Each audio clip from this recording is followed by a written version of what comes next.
जैसे कि अब तक हमने देखा कि सुजाय स्टार स्प्रिंग के सतह मर्ज हो चुका है और शेन मेंगजू और यूहान उसे कल्टीवेशन सिखाती हैं, जिसके बाद वो कल्टीवेशन करता हुआ एनर्जी रिफाइनिंग स्टेज तक पहुंच जाता है। अब हम आगे देखते हैं कि वो अपनी पावर्स को स्टार स्प्रिंग वर्ल्ड में टेस्ट कर रहा होता है और सोचता है कि पिछले 3 दिनों में जो भी उसके साथ हुआ है वो किसी सपने से कम नहीं है। तब यूहान और शेन मेंगजू उसके पास आती हैं और उसे बताती हैं कि वो एनर्जी रिफाइनिंग के 8 लेवल पर पहुंच गया है और उसे 9th लेवल पर पहुंचने के लिए पहले पेन डेंटियन को एक्सपैंड करके एक सी में कन्वर्ट करना होगा। डेंटियन किसी भी कल्टीवेटर की लाइफ का बहुत बड़ा हिस्सा होता है।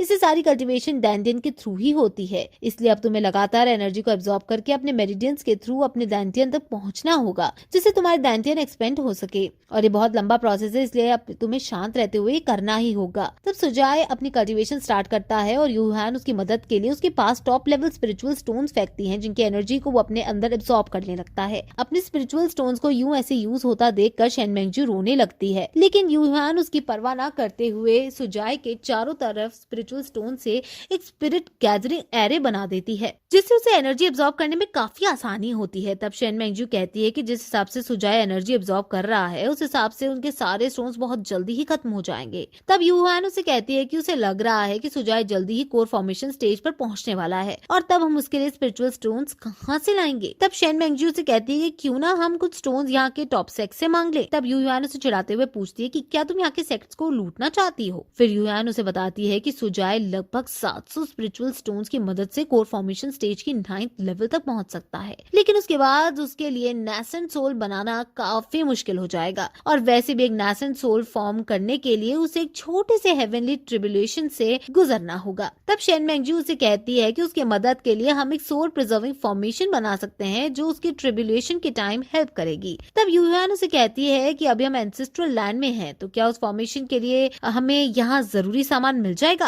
अब वो दोनों फिर से बहस करने लगती हैं कि उसे किस किस सेक्ट को ज्वाइन करना चाहिए और वो दोनों ही अपने अपने सेक्ट की टेक्निक्स को सुपीरियर बताती हैं। तब यूहान शेन मेंगजू को बातों में फंसाकर रखती है कि उनके सेक्ट की एक सीक्रेट टेक्निक है, क्लाउड सी मैनुअल, और वो टेक्निक सुजाय के काफी काम आएगी। ये सुनकर शेन मेंगजू गुस्सा हो जाती है और फिर उसे ये टेक्निक सिखाने से मना कर देती है और उसे कहती है कि टेक्निक हमारे सेक्ट की मोस्ट ट्रेजर्ड स्पेल है और हम इसे ऐसे ही किसी को सिखा नहीं सकते। तब यूहान उसे फिर से छेड़ती है और कहती है कि मुझे पता था कि तुम ऐसा ही कहोगी, इसलिए मैंने उसे अपने सेट की सबसे treasure spell 5 energy linking wave सिखा दी है। ये सुनकर शेन मेंगजू काफी शॉक्ड हो जाती है और उसे पूछती है कि ये दोनों सीक्रेट स्पेल्स हमारे सेक्ट्स की फाउंडेशन स्पेल है और यूहान ने इतनी जल्दी सुजाय को वो स्पेल सिखा दी है। और ये सब सोचकर उसे लगने लगता है कि शायद इस स्पेल के कारण सुजाय अब उनके सेक्ट को ज्वाइन कर लेगा, इसलिए वो यूहान से लड़ने के लिए अपनी तलवार निकाल देती है और उसे लड़ने लगती है। तब वो लड़ते लड़ते उसे कहती है कि मैं कल ही सुजाय को क्लाउड सी स्पेल सिखाऊंगी। ये सुनकर यूहान हंसने लगती है और सोचती है कि शेन मेंगजू वाकई में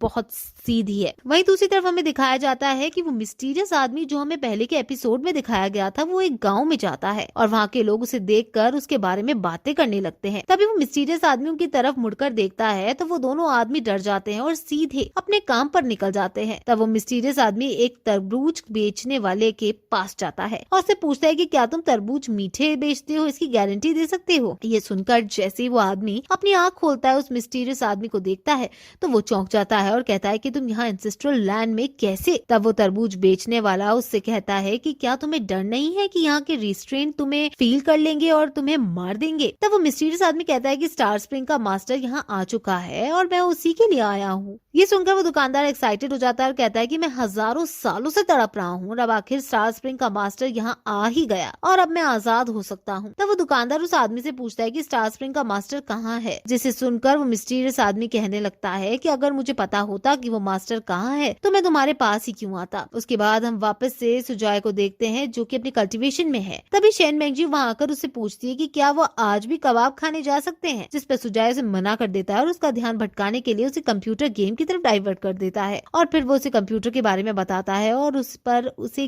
गेम खेलना सिखाता है। शेन मेंगजू को भी कंप्यूटर काफी एक्साइटिंग लगता है और वो उस गेम को खेलने में इतना बिजी हो जाती है कि वो कबाब के बारे में भूल ही जाती है। लेकिन शेन मेंगजू गेम खेलते खेलते अपनी पावर्स का यूज करने लगती है, जिससे सुजाए डर जाता है और जब वो हार जाती है तो शेन मेंगजू काफी ज्यादा गुस्सा हो जाती है और तब वो गुस्से में अपनी तलवार निकालकर कंप्यूटर के कीबोर्ड को तोड़ देती है, जिसे देखकर सुजाए रोने लगता है। तब सुजाए रोते हुए से कहता है कि अब हम कीबोर्ड के बिना कंप्यूटर कैसे स्टार्ट करेंगे। तो शेन मेंगजू जल्दी से जाकर उसे एक नया कीबोर्ड खरीद के लाने को कहती है, क्योंकि उसका नया गेम स्टार्ट होने वाला होता है। तभी युआन वहाँ आकर सुजाए से कहती है कि उसे कुछ बात करनी है, लेकिन शेन मेंगजू उन्हें बीच में रोक कर कहती है कि सुजाए पहले कीबोर्ड लेकर आएगा तभी वो उससे बात कर सकती है। लेकिन युआन सुजाए को वहाँ से नहीं जाने देती और अपनी पावर्स का यूज करती है और सुजाए को अपने तलिस्मान में बांध लेती है। तब युआन गुस्से में शेन मेंगजू से पूछती है कि क्या तुम्हारा गेम सुजाए की कल्टीवेशन से ज्यादा जरूरी है। उसके बाद युआन सुजाए को बताती है कि तुम अब भी एनर्जी गैदरिंग की 9 स्टेज पर हो और इसके बाद तुम कोर फॉर्मेशन स्टेज पर पहुंचोगे, लेकिन उस स्टेज तक जाने के लिए तुम्हें पहले कोर बनानी होगी, जो कि बहुत इंपॉर्टेंट है। और कोर फॉर्मेशन की सक्सेस तुम्हारी एनर्जी और दांतियन पर डिपेंड करती है। जिस स्पीड से तुम कल्टीवेट कर रहे हो उस हिसाब से तुम 3 दिन में कोर फॉर्मेशन पे पहुंच जाओगे, लेकिन एक कल्टीवेटर का दांतियन लिमिटेड अमाउंट तक ही एक्सपैंड कर सकता है और जब वो सबसे ज्यादा एक्सपैंड हो जाता है तो वो स्पिरिचुअल पावर के बाहर को नहीं सह पाता, जिसके कारण वो फट सकता है और तुम कोर बनाने में असफल हो सकते हो। इसलिए अब आगे से जब भी तुम एनर्जी गैदर करोगे और कोर बनाने की कोशिश करोगे तो तुम्हें ध्यान रखना होगा कि तुम्हें कहाँ रुकना है। ये सब सुनकर सुजाए उसे धन्यवाद करता है और उसे कहता है कि वो ये सब याद रखेगा। अब वही हम देखते हैं कि जाहू, जो कि कल्टीवेशन ब्यूरो से है, वो एक सिक्योरिटी गार्ड का काम कर रहा है और वो वहाँ आने जाने वालों लोगों पर नजर रख रहा है और साथ ही साथ एनर्जी डिटेक्टर से कोई अननोन एनर्जी को ढूंढने की कोशिश भी कर रहा है। तभी श्रिम्प, जो कि अब उसका सुपरवाइजर है, वो थोड़ी थोड़ी देर में उसे अपडेट्स के बारे में पूछता रहता है, जिससे परेशान होकर जाहू अपने हेडफोन निकाल कर फेंक देता है। तब जाहू बाहर जाकर भी लोगों के अंदर एनर्जी डिटेक्ट करने की कोशिश करता है, लेकिन तब भी उसे कोई क्लू नहीं मिलता और वो वापस अपने ऑफिस में आ जाता है। तभी सुजाए वहाँ आता है और उसे वो सिक्योरिटी गार्ड समझकर उसे गेट खोलने के लिए बोलता है, जिस पर जाहू गुस्सा हो जाता है और सुजाए से कहने लगता है कि उसने उसे क्या समझा है। तब सुजाए कंफ्यूज हो जाता है और कहता है कि मैंने तो बस तुम्हें सिक्योरिटी गार्ड कहा था, लेकिन अगर तुम चाहो तो मैं तुम्हें अंकल भी कह सकता हूँ।